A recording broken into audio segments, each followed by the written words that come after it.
Hi friends, ఈ రోజుల్లో అందరూ క్యాస్ట్ ఐరన్ ఎక్కువగా యూస్ చేస్తున్నారు కదా.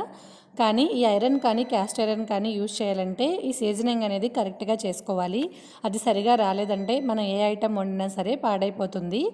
అయితే ఇప్పుడు ఈ కాస్ట్ ఐరన్ కడాయిని ప్యాన్ని ఎలా సీజనింగ్ చేసుకోవాలనేది నేను మీకు ఈ వీడియోలో చూపించబోతున్నాను. వీడియోని ఎక్కడా స్కిప్ చేయకుండా లాస్ట్ వరకు చూడండి. చాలా సింపుల్గా ఈజీ వేలో ఎలా సీజనింగ్ చేసుకోవాలనేది మీకు చెప్పబోతున్నాను. అన్నీ మన ఇంట్లో ఉండే ఇంగ్రీడియంట్స్తోనే చేసుకోవచ్చండి. అయితే ముందుగా వీటిని వాటర్లో కడగాలి. ఇవి కొంచెం అంటే మకిలి ఉంటుంది కదా, క్యాస్ట్ ఐరన్కైనా సరే ఇలా మకిలి ఉంటుంది కాబట్టి ఫస్ట్ నీట్గా వాటర్తో వాష్ చేసుకోవాలి. చూడండి, నేను వీడియోలో చూపిస్తున్నాను కదా, మొత్తం ఇలాగా శుభ్రంగా వాష్ చేసుకోవాలి. ఇలా వాష్ చేసిన తర్వాత మన దగ్గర బియ్యం పిండి ఉంటుంది కదండి, పొడి బియ్యం పిండి అయినా తడి బియ్యం పిండి అయినా ఏదైనా తీసుకోవచ్చు. ఆ బియ్యం పిండిని ప్యాన్ అంతా స్ప్రెడ్ చేసేసుకోవాలి. చూడండి, నేను చూపిస్తున్న విధంగా ప్యాన్కి ఎక్కడ కలర్ కనిపించకుండా మొత్తం అంతా పిండిని స్ప్రెడ్ చేసుకోవాలి. పిండిని బాగా స్ప్రెడ్ చేసిన తర్వాత మొత్తం అంతా గట్టిగా మనం హ్యాండ్తో అదుముతూ రుద్దాలన్నమాట. అప్పుడు దానికి ఉన్న మకిలంతా పిండికి అంటుతుంది. చూడండి, పిండి అనేది కలర్ చేంజ్ అవుతుంది. మనం తెల్లగా ఉన్న బియ్యం పిండి వేసాం కదా, కానీ ఇప్పుడు చూడండి కలర్ అనేది నల్లగా మారిపోయింది. అంటే దానికి ఉన్న మకిలి మొత్తం ఈ పిండికి అంటుకుందనమాట. ఇలాగా ఈ కడాయికి ప్యాన్కి కూడా మొత్తం అప్లై చేసుకొని ఇలా చేత్తో బాగా రుద్దుకోవాలి. బాగా రుద్దిన తర్వాత మొత్తం అంతా వాష్ చేసేయాలి. చూడండి, నేను చూపిస్తున్నట్టుగా రుద్దుతూ వాష్ చేయాలన్నమాట.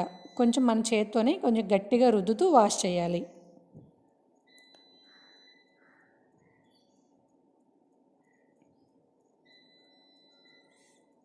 చూడండి, ఇలా పిండి మొత్తం అయిపోయిన తర్వాత ఇప్పుడు మనకి విమ్ లిక్విడ్ ఉంటుంది కదండి. విమ్ లిక్విడ్ కానీ ఒకవేళ లిక్విడ్ లేకపోతే విమ్ సోప్ కూడా వేసుకోవచ్చు.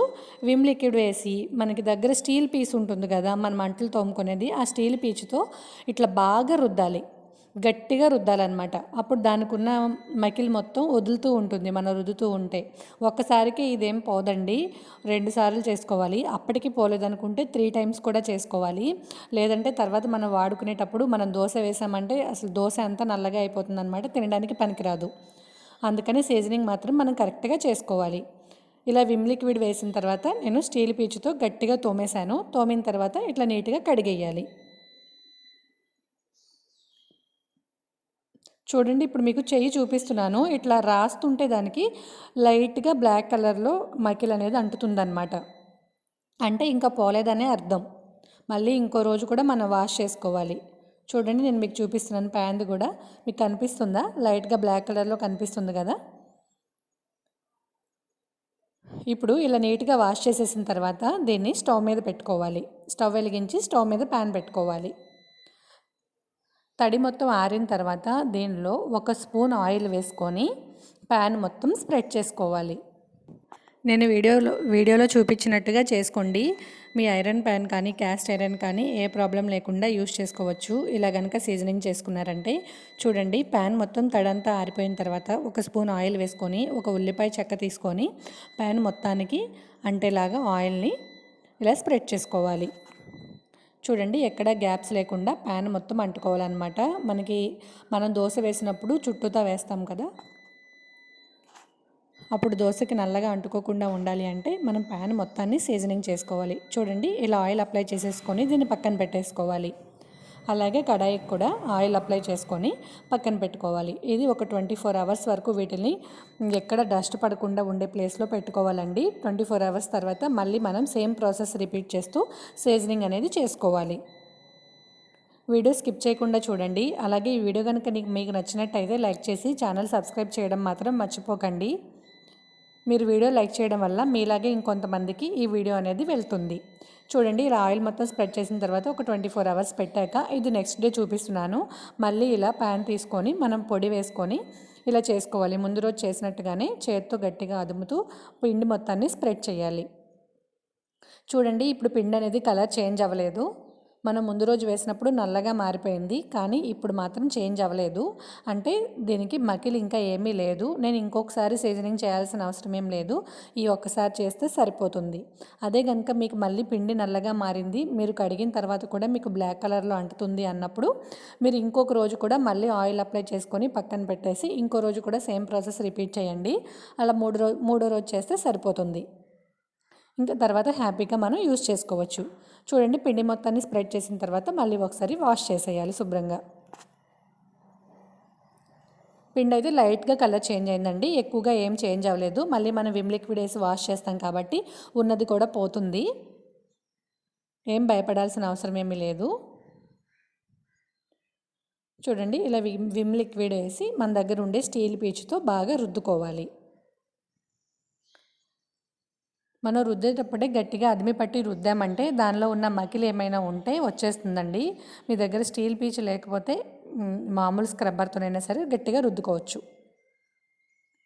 కాకపోతే స్టీల్ పీచుకి బాగా ఎక్కువగా పోతుందన్నమాట. చూడండి, ఇలా మొత్తాన్ని రుద్దేసుకున్న తర్వాత మళ్ళీ వాష్ చేసేసుకోవాలి. వాష్ చేసిన తర్వాత మీకు చూపిస్తున్నాను చూడండి. నేను వేలుతో ఇలా గట్టిగా రాస్తుంటే నా వేలికి ఏమీ అంటుకోలేదు, తెల్లగానే ఉంది కదా, అంటే మకిలి మొత్తం పోయింది పూర్తిగా. ఇప్పుడు మనం ఈ ప్యాన్ని స్టవ్ మీద పెట్టుకోవాలి. స్టవ్ మీద పెట్టి తడి మొత్తం ఆరిపోయిన తర్వాత ఉల్లిపాయని చిన్న చిన్న ముక్కలుగా తరిగి ఈ ప్యాన్ అంతా స్ప్రెడ్ చేయాలి. ఇంకా ఏమైనా ఎక్సెస్ మకిలి లాంటిది ఏమైనా ఉంటే కనుక ఈ ఉల్లిపాయ ముక్కలకు అంటుకొని వచ్చేస్తుంది. చూడండి, ఉల్లిపాయ ముక్కలు ఇలా వేసిన తర్వాత మీ దగ్గర గరిటె కానీ లేదంటే చేత్తో అయితే కాలుతుంది, ఇలా స్పూన్తో కానీ చాక్తో కానీ దేనొక దాంతో ఇలా కదుపుతూ ఉండాలి.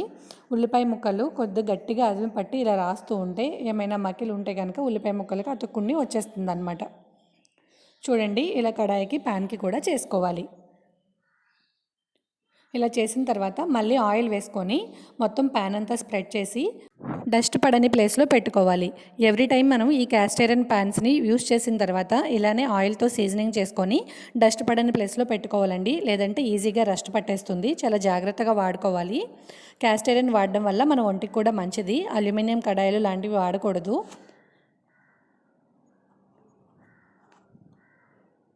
చూడండి, నేను కడాయిలో కూడా ఉల్లిపాయ ముక్కలు వేసి ఇలా మొత్తం రుద్దేసిన తర్వాత దీనికి కూడా ఆయిల్ అప్లై చేసి పక్కన పెట్టేస్తున్నాను. అంతేనండి, ఎంతో ఈజీగా మనం 2 రోజుల్లోనే సీజనింగ్ అనేది కంప్లీట్ చేసుకోవచ్చు. ఈ క్యాస్ట్ ఐరన్కి మనం భయం లేకుండా యూజ్ చేసుకోవచ్చు ఇలా కనుక వాడుకుంటే. నేను నెక్స్ట్ వీడియోలో చెప్తాను దీన్ని ఎలా యూజ్ చేశాను అనేది, మిస్ అవ్వకుండా చూడండి. చూడండి, ఇలా ఆయిల్ వేసుకున్న తర్వాత ఒక ఉల్లిపాయ చెక్క తీసుకొని ఆయిల్ని ప్యాన్ మొత్తం స్ప్రెడ్ చేసుకోవాలి. స్ప్రెడ్ చేసిన తర్వాత పక్కన పెట్టేసుకోండి. అంతేనండి, హ్యాపీగా నెక్స్ట్ డే యూస్ చేసుకోవచ్చు. Thanks for watching.